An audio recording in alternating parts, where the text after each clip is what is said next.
working to defeat crime and make neighborhoods safer. I'm Peter Carl, and this is Chicago Crime Watch. Chicago holds the first international summit on policing criminal street gangs. The mission, to discuss a coordinated response to gang-related crime.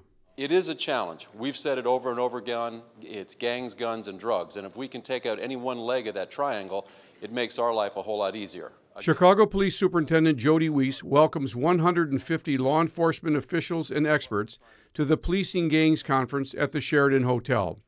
Also in attendance, representatives from 7 foreign nations. We have international guests, and they bring something to the table we've never had. They bring a perspective to this issue we've never really put together, and we want to do that here today. The group exchanged ideas, strategies, and recommendations on ways to attack gang violence, a problem that is not limited to one city, one state, one country. This problem is a global issue. Gangs in many of our cities represent the scourge to society, and we're bringing everybody together to attack this violence by looking at best practices. What works in all of these cities behind us, we can all take something from that and apply it to our respective cities so we'll have a more effective and efficient attack on our gang problem. Here in Chicago, there are at least 60,000 confirmed gang members.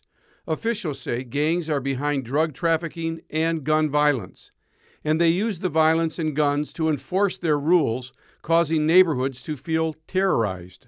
Gangs are taking a much different form. One thing they have in common, they're greedy and their willingness to harm or kill anyone or destroy your family, one member of your family, not only physically, but also taking your child away from you into a gang structure or a drug structure, and you lose that child for life. What are the primary crime problems related to gangs? Drugs, assault and battery, robbery, burglary, larceny. Does that surprise anyone? Drugs seems to be fundamentally at the root of a lot of gang issues. With his gangs, his drugs, right?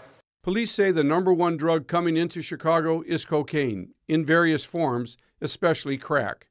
In many areas, gang fighting is not over turf, but over dope distribution and making money. It seems like every gang in every city's had gangs. Ethnic gangs, racial gangs, things like that.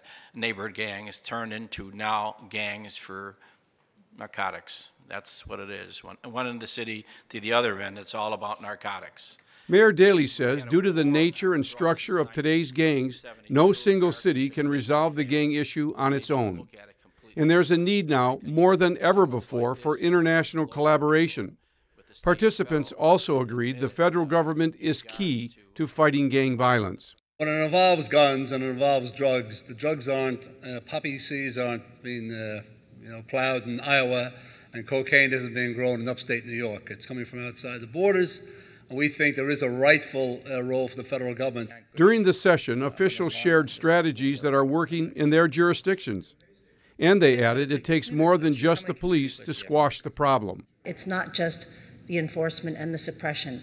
It's working proactively to prevent our young people from becoming involved in these incidents and intervening at a time to prevent them from being tied up in the criminal justice system. David Keller, a law enforcement official from England, was one of the international guests. He says Manchester suffers gang and gun problems similar to elsewhere, but even though the numbers may be lower, the impact is still the same. It doesn't matter what country you're in. It devastates lives, it devastates communities, it rots economies, and it really is a cancer that we have to deal with. The summit was organized by the CPD in partnership with the National Institute of Justice, the Police Executive Research Forum, the University of Illinois Chicago, and Motorola.